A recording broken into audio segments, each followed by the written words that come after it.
pote, j'espère que tu vas bien. On se retrouve dans cette nouvelle vidéo où je vais commencer par te parler d'un petit airdrop auquel tu vas pouvoir être toi aussi éligible gratuitement. Et c'est bien sûr lié à Ordinals. On va aussi revenir un petit peu en arrière pour parler des tests Magic Eden Token qu'on a pu réclamer. Sans trop de spoiler, ça sert pas à grand chose, mais bon, c'était toujours ça. Et l'événement à ne surtout pas louper, c'était la rune Memento Mori. On va voir ça en détail et tu vas voir toi aussi comment tu aurais pu te rincer facilement grâce à ce token. Et on va bien évidemment aborder quelques alphas qu'il ne faut absolument pas manquer dans les prochaines semaines qui vont arriver. Il y a potentiellement de gros chiffres à aller chercher. Avant de débuter cette vidéo, n'hésite pas à mettre ton meilleur pouce bleu sous celle-ci, ça m'aide vraiment pour le référencement mon petit pote. Si t'es pas abonné, tu sais ce qu'il te reste à faire. N'hésite pas aussi à me dire dans les commentaires si t'aimerais que j'aborde un sujet particulier ou un projet. Dans tous les cas, fais-le moi savoir. Et sur ce, on passe de suite sur mon écran. Avant de passer aux dernières news Ordinals et runes, je voulais t'annoncer en avant-première, vu que je les colle seulement hier sur le Discord BTC Undead, tu peux le voir ici, airdrop en préparation. Donc, ce qui va se passer, c'est que j'ai mis en place un bot, c'est le bot Engage. Donc, tu as juste à aller dans How to Earn ici. T'amène sur ce channel là, tu vois, donc il y a trois petits canaux. Dans ce channel, je t'explique comment être éligible et justement commencer à farmer cet airdrop. Tu as juste à aller dans Twitter ici, tu rentres la features set Twitter ici, boum, et tu rentres ton compte Twitter tout simplement. Il n'y a pas besoin d'arrobase de mémoire. Et après, tu as juste à te rendre dans Earn Points. Et comme tu peux le voir, il y a le tweet que le compte BTC Undead a tweeté tout simplement. Il expire dans 5 heures parce qu'il y avait seulement 24 heures pour y participer. Les 3 premiers ont un bonus de points. Donc il suffit d'aller dessus via ce lien par exemple. Liker, retweeter, commenter. Commentaire de minimum 5 ou 6 lettres, je ne sais plus exactement. Mais bon, faut pas mettre juste LFG du coup. Et une fois que tu as fait les interactions, tu as juste à cliquer sur ce petit carré bleu pour récupérer tes points. Et comme tu peux le voir ici, on a une fonction aussi leaderboard que tu peux utiliser via le bot directement pour voir qui est en première place, en 10e, etc. Et tu l'as compris, plus tu auras de points le jour du snapshot, plus tu auras d'allocation le jour de l'airdrop. Mais bon, comme tu peux le voir dans annonce, ici, une allocation de quelque chose, on ne sait pas quoi, donc affaire à suivre. Mais au moins, je t'en ai parlé, tu es au courant. Ça te coûte littéralement 0, tu n'as même pas besoin d'avoir un BTC Undead. Tu peux juste venir sur le Discord, aider à promouvoir du coup le projet via Twitter. Et nous, on va te récompenser pour ça le jour de l'airdrop bien sûr. Le seul petit indice que je peux te donner en plus, c'est que cet airdrop servira à quelque chose lié à l'écosystème BTC Undead et peut-être d'autres projets aussi. Mais bref, je t'en dis pas plus, mon petit pote, t'en sais déjà trop. Donc au final, libre à toi de farmer cet airdrop et libre à toi, mon petit pote, de recevoir cet airdrop par la suite. Bref, sinon, le mint de Memento Mori a eu lieu hier soir dans la nuit vers les 5 h du matin. Il était possible de minter la moitié de la supply, c'est-à-dire 50% en restant, au bloc 868 186 exactement. Au final, on peut voir sur le post de GenieData ici que ça a clairement été sold out en seulement 8 blocs. Donc c'était vraiment assez rapide. Tu te doutes bien, les frais ont quand même pas mal explosé. Comme on peut le voir ici sur le même pool. Donc juste avant, on était à 7 SAT, 8 SAT VB, 8, 5. Et puis là, bloc 868 186 exactement. On passe à une moyenne de 600 SAT. Et un maximum de 17 660. C'est une dinguerie. Près 500, 989, 700, 400 SAT. Ouais, donc c'est ça en fait. C'est pendant les 8 blocs environ, un peu moins de 8 blocs. Donc 1, 2, 3, 4, 5, 6, 7, 8. Et après, ben, c'était mort pour ceux qui étaient là du coup et ça a commencé à rechuter justement. Moi, clairement, j'ai pas voulu jouer à cette guerre-là entre guillemets. Je savais que ça allait être guerre des frais forcément. En ayant connu aussi la hype des runes à l'époque, juste après le halving, je sais que ça peut monter très haut et devenir très cher aussi. Sans oublier que même si tu payes des frais super chers, si une whale a envie de payer encore plus cher que toi, il va pouvoir essayer de te sniper ta transaction en payant plus cher forcément. Et du coup récupérer tes tokens que tu as fraîchement minté. Donc, trouver que ça en valait pas trop la peine. Surtout que quelques jours avant l'airdrop, j'avais annoncé sur mon Discord, c'était public, tout le monde y avait accès à cette info et tu pouvais toi aussi prendre ton abonnement. Et du coup, tu as juste à remonter à l'avant-dernière annonce ici même où j'avais mis abonnement Patreon, airdrop quasi gratuit et sûr à 99% par K0 d'Armor. Malheureusement, ils ont apparemment coupé les subscribers, donc plus possible de s'abonner. Mais ça, c'était une fausse alerte à l'époque et c'était encore possible pendant, je crois, 6 heures, 7 heures ou un truc comme ça. Et c'est pendant la nuit qu'ils ont coupé. Et puis bien évidemment, si tu cliquais dans Alpha ici, si tu es holder, tu arrivé ici où je disais que c'était confirmé. Et je disais aussi que j'avais pris l'abonnement à 20 € par mois. Et au final, en se rendant dans mes moves, on voit que j'ai annoncé ma vente à presque 300 sats. Et j'ai récupéré pour le coup 750 $ qui partaient des 20 $ de l'abonnement que j'avais dépensé justement. Je garde 1130 runes pour un moonbag au cas où, bien évidemment. Donc voilà clairement pourquoi j'ai pas voulu rentrer dans ce jeu de qui a le plus de fric à dépenser. Parce que pour moi, ça servait à rien. J'ai eu mon airdrop, j'ai fait quelques centaines de dollars avec, c'est très bien. Pour 20 $, ça fait presque 1 x 40, faut bien se rendre compte quand même. Donc 1 x 40 en seulement quelques jours, c'est beau. Faut toujours en profiter, savoir prendre des profits et puis réinjecter derrière et se repositionner sur les bons projets. Comme tu le vois là, dans le top 1 en termes de volume sur les dernières 6 heures, c'est Memento Mori en premier. Donc pour remettre dans le contexte, parce que c'est vrai que j'ai pas tout expliqué, Kazero d'Armor, donc le développeur original d'Ordinals et de Runes, ainsi que Erin, donc c'est une petite meuf à lui, bref, ils ont un podcast en commun qui s'appelle Hellmoney, tu vois, ils sont déguisés là pour Halloween, etc. Et en gros, c'était cet abonnement-là que je disais de prendre pour 20 $, ou même moins, parce que ça commençait à partir de 5 $ et jusqu'à 100 $. Et bien évidemment, plus tu payais, plus tu avais une allocation d'airdrop grande. Donc pour 20 $, j'ai eu environ 800 au top, peut-être un petit peu plus, 850. Mais ceux qui ont pris 100 $ d'abonnement ont eu bien évidemment 5 fois plus de tokens. Donc ceux qui avaient mis 100 $ devaient plus être dans les 18K d'allocation. Et bien sûr, on le voit ici à 175 sats. Malheureusement, il y a eu un bon petit dump dans la nuit, moins 23%. On a un market cap, déjà rien que par rapport à ce matin quand je me suis réveillé, là il est 15 h ce matin, vers les 10h30, 11 h, on était à 17,5 millions de market cap. Là, on est à 1200. Ça a bien chuté, tu vois. J'ai vendu à 300. Donc, 300, ça doit être par là. Voilà, à peu près.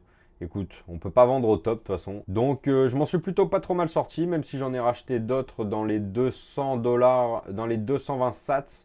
Donc, je suis un petit peu plus haut pour mon deuxième moonbag. Mais c'est pas grave, dans tous les cas, c'est moonbag, donc horizon long terme ou horizon 0 tout simplement. Mais il faut aussi savoir que cette rune est rattachée à l'inscription par an 0. Donc c'est-à-dire la première inscription que Kazero d'Armor avait créée à l'époque, juste avant de lancer, enfin au lancement d'Ordinals au final. Voilà, on peut la retrouver ici, le petit crâne comme tu peux voir, inscription 0, qui est tout simplement l'inscription la plus vieille. Donc avoir une rune inscrite par le dev d'Ordinals et de Runes, qui est un children, donc un enfant de l'inscription originale 0, c'est quand même un truc d'assez dingue je trouve, avec une sacrée narrative derrière. Même si ça reste du shitcoin, comme l'a dit Kazé plusieurs fois. Et que Erin et Kazé sont quand même un petit peu connus, surtout Erin, pour dumper facilement leurs tokens. Donc honnêtement, je pense qu'ils ont pris des profits. Ils ont peut-être fait croquer aussi certains de leurs potes. Mais bon, j'ai envie de te dire, c'est le jeu de la cabale et du petit trader investisseur dans son coin aussi, tu vois. Donc on joue contre des poissons parfois plus gros que soi. Ça ne veut pas dire qu'on ne peut pas gagner contre, mais ça veut dire qu'il faut essayer d'être plus malin qu'eux et justement ne pas hésiter à prendre des profits à certains moments qui paraissent stratégiques et intéressants. Bon après, on s'en rend un petit peu moins compte aujourd'hui, mais hier c'était vraiment le cas. Memento Mori prenait toute la liquidité des autres runes et on pouvait voir tout le top 10, facile même un peu plus, qui se faisait du coup dump tranquillement. Bon, tu peux voir la Dog Go to the Moon, moins 7%, moins 6%. Bon, il y en a qui sont descendus. Je crois que Puka, il est descendu jusqu'à moins 20% justement. Donc ça a un peu drainé toutes les liquidités qu'il y avait dans notre rune malheureusement. Là pour le coup, seulement une dizaine d'heures plus tard, les top tokens recommencent à prendre un petit peu de valeur. Donc le futur nous dira ce qu'il en est de cette rune. Est-ce que ça valait le coup de garder un moonbag ou non? En tout cas, moi j'ai le mien. Un des futurs mints à ne surtout pas louper mon petit pote. Personnellement, j'ai déjà 4 whitelists. À voir dès qu'ils mettent le wallet checker pour être sûr à 100%, mais normalement elles sont bien attribuées à mes adresses. Qu'est-ce qu'on y retrouve? Donc premièrement, 10K Bitcoin Ordinals, donc une collection de 10K, ok super. Crypto Haze, qui c'est ça? Bah tiens, on va dessus. Un potentiel Taproot Wizard, co-founder de BitMEX et CIO de Maelstrom Fund. Donc clairement, un gros investisseur avec 550 000 abonnés. C'est pas nobody comme on peut dire. Il est passé en interview ici sur Channel News Asia pour parler de BTC par exemple. Complètement dox. Bref, ça sent bon déjà, tu vois. Après, attention, ça veut pas dire qu'il va pas rug, ça veut pas dire qu'il peut pas y avoir de problème. Au contraire, les célébrités ont tendance à pas mal rug. Lui, je le considère pas trop comme une célébrité vu que de base, il part pas de la musique ou de je ne sais quelle autre industrie qui pourrait être un peu touchy comme on a pu le voir avec pas mal d'artistes. Comment être whitelist? Comment gagner de l'XP? Donc c'est simple, il suffit de se faire un oil wallet qui est le wallet qu'ils viennent de créer tout simplement. Donc forcément, tu prends des risques, tu mets des assets sur un wallet tout neuf, entre guillemets. Donc attention, moi honnêtement, j'ai pas envie de trop les charger non plus, même si je veux une top whitelist. Donc je vais être obligé d'augmenter un petit peu mon wallet principal. Mais après, c'est libre à chacun. Faut bien se dire que c'est un nouveau wallet, on n'a pas beaucoup de recul dessus, même si ça a l'air d'être une équipe solide, vaut mieux faire attention et va pas mettre ton top 5 ordinals dessus ou ton top 5 de tes moonbag runes dessus aussi. On ne sait jamais ce qui peut se passer. Mais en gros, le concept c'est de devenir le plus gros possible comme tu peux le voir. Et plus t'es gros, plus tu auras de potentiels avantages ou de poids dans des votes qui pourrait y avoir par la suite dans la commu ou autre, je ne sais pas. Mais dans tous les cas, faut être le plus obèse possible, mon pote, c'est tout. Hasn't really been easy for me. De la vidéo, Well, là. people definitely stare. They check my Taproot address, they block me on Twitter. They make me feel like I'm middle class. I've been buying ordinals. Mais c'est ça qui plaît au final, c'est se démarquer. Donc Oil Wallet, si jamais ça t'intéresse, t'as juste à aller dans le Chrome Store et tu télécharges Oil Wallet tout simplement. Donc là, on arrive sur mon wallet principal qui est le plus chargé pour le moment. Tu vois que j'ai mis une allocation totale de Dog Go to the Moon. J'ai mis 10 000 Pubs World, du RRSIC, du Bitcoin. Et du coup, ici, on peut check My Status. Pour l'instant, c'est pas encore Whitelist Checker. Ils vont l'implémenter au prochain bull, donc sûrement dans les jours, semaines qui suivent. Donc, tu peux voir cette jauge où le but, c'est de devenir obèse. Donc, soit l'avant-dernier, soit le dernier. Je sais pas encore combien il faut en valeur dollar, mais je pense qu'il va falloir arriver à 10K ou un peu plus. Donc là, la différence, c'est plus t'es gros, plus tu vas avoir une whitelist. Il faut déjà être rank 7500 pour avoir une whitelist garantie. Tu as ta whitelist, mais lequel tu vas pouvoir mint. Donc, selon à quel point t'es gros, tu vas en avoir un plus ou moins gros. Ici sur la photo, c'est peut-être le plus gros, j'imagine, bien compressé comme ça. Et plus tu descends, bah, plus il est skinny. Et forcément, plus t'es skinny, moins t'es riche en gros. C'est en tout cas la méta sur laquelle ils surfent et je trouve ça super fun. Pour promouvoir leur wallet, c'est très très intelligent de leur part. Et si on descend un petit peu, on peut voir tous les assets éligibles justement et combien tu gagnes d'XP en déposant tes assets sur leur wallet pour être justement éligible. À savoir qu'on ne connaît pas encore le prix du mint. Si je me souviens bien, ils ont annoncé 555 honoraries sur les 10 000 au total de la collection. Donc honoraries, ce sont des Airhead qui se vendent pour 4500 ou 5500 $, j'ai un doute. Mais du coup, c'est une genre de whitelist, whale pass, ils appellent ça. Ouais, c'est bien ici, voilà, le whale pass. Tu peux juste cliquer dessus si ça t'intéresse. Et du coup, tu verras les conditions. Mais forcément, bah, mettre une telle somme dans un marché assez incertain, pour moi, je trouve ça trop risqué. Donc, ça m'intéresse pas. Je préfère minter 4 ou 5 whitelists que j'ai à fond et pouvoir les flip en échanger pour me rembourser, etc. Tandis que d'en avoir un seul qui est honorary, donc qui est rare et qui va potentiellement être difficile à vendre par la suite du fait de sa rareté accrue que tu peux pas vendre au floor price. En tout cas, c'est ma stratégie et c'est ce que j'en pense. Vu que le prix de mint n'a pas encore été annoncé pour les personnes whitelist comme moi justement, je m'attends tout de même à un prix whitelist par rapport aux honoraries qu'ils ont vendus entre 250 et 500 $ minimum, j'ai envie de te dire. J'espère que ça sera pas plus haut, mais d'un côté, ça rajoute de la hype et puis c'est un projet qui va délivrer, je pense, donc il n'y a pas de raison que je minte pas. En tout cas, fais tes propres recherches si tu veux te positionner dessus. Je vais sûrement voir pour offrir dans mon Discord potentiellement quelques whitelists supplémentaires que je pourrais avoir pour ce mint pour les personnes qui ne sont pas encore éligibles. Donc n'hésite pas, si tu veux rejoindre le Discord BTC Undead, tu as le lien dans la description de cette vidéo. Et tu pourras aussi participer à l'airdrop. Tu pourras bien évidemment participer au giveaway et aussi au futur airdrop que j'enverrai à toutes les personnes qui nous ont aidés à promouvoir le projet sur Twitter. Bon, sinon il y avait aussi Magic Eden qui a lancé ses tests Magic Eden Token. J'avais mis un petit tuto écrit justement le 28 la veille pour comprendre et savoir comment faire. Honnêtement, moi je crois que j'avais 9000 ou 6000 tokens à récupérer. Ça m'a fait genre 30 $ ou un petit peu moins. Je crois que j'ai changé la moitié, un truc comme ça. Dans tous les cas, c'est des tests Magic Eden. Je vois pas trop à quoi ça peut servir. Moi perso, j'avais 43 000 tokens, 43 000 diamants, pardon, d'éligibles sur un seul wallet. Ça n'a pas été pris en compte, donc peut-être ça va être la suite. Franchement, j'ai pas assez suivi. Est-ce qu'après le test Magic Eden, on passe sur les diamants? J'en sais rien. On verra ce qui se passe. Mais honnêtement, je m'attends pas à grand chose pour cet airdrop. Ça reste de la free money. Si jamais tu débutes et tout, c'est toujours cool. Parce que même si tu es sur Solana, justement, tu peux y être éligible tant que tu as utilisé la plateforme Magic Eden. Sinon, vraiment décevant, quoi. De toute façon, on s'y attendait hein, depuis le temps. On se doutait tous que ça serait pas folichon. Ah oui, et pour Airhead, j'avais posté dans le channel Horde News. Donc ça, tout le monde a accès. Hein, c'est pas VIP, t'as pas besoin d'avoir un undead. Comme quoi le snapshot pour Airhead, ça serait la 2e semaine de novembre. Donc t'as encore un petit peu de temps pour te préparer, mais ne tarde pas trop si tu veux y être éligible bien sûr. Ah oui, il y a aussi Buoyant Capital, donc qui est lié à Lobo et au Runedors que j'avais fait mint via Instagram à l'époque. Pas mal de personnes m'avaient suivi sur ce call là. Les Doors, on les avait mint peut-être pour 5-10 $ et c'était monté à plus d'un K. Je crois que c'était même 1500 $ le top. Il y a eu de l'arbitrage, d'achat-revente, etc. Mais maintenant, ils sont à peu près prêts pour lancer leur Moon Fund apparemment. Donc à voir comment ça va se passer, mais on va pouvoir stacker du Lobo sur leur plateforme et être rémunéré pour ça. Il faut savoir que derrière Buoyant Capital, ce sont des gros traders dans le top 10 Binance mondial. Donc forcément, si on peut avoir des rewards du trading généré par des top traders mondiaux, à mon gars, qu'est-ce qui est mieux que ça franchement? En plus, j'ai du Lobo gratuit que j'avais en airdrop. J'en ai aussi racheté entre temps à l'époque. Tout est disponible de toute façon dans mes Move City Holder. Mais c'est un projet dans lequel je crois à 200%. Bien sûr, il faut qu'il délivre. S'il ne délivre pas, ben, dans ce cas-là, j'y croirai plus. Mais pour l'instant, ça avance. C'est long, malheureusement. Ils ont peut-être attendu le Summer Ordinals que ça se finisse pour pouvoir lancer tranquillement leur fonds d'investissement entre guillemets, parce que c'est un genre de fonds, on va dire. Mais dans tous les cas, ils sont pas morts. Ils ont tellement donné pour l'instant qu'il faut qu'ils rentabilisent. Ils sont pas dead. Je remontais dans le channel alpha pour voir ce que j'avais pas pensé à dire. Mais ouais, ça fait quand même 10 jours hein, que j'avais annoncé de Max Mint le Memento Mori.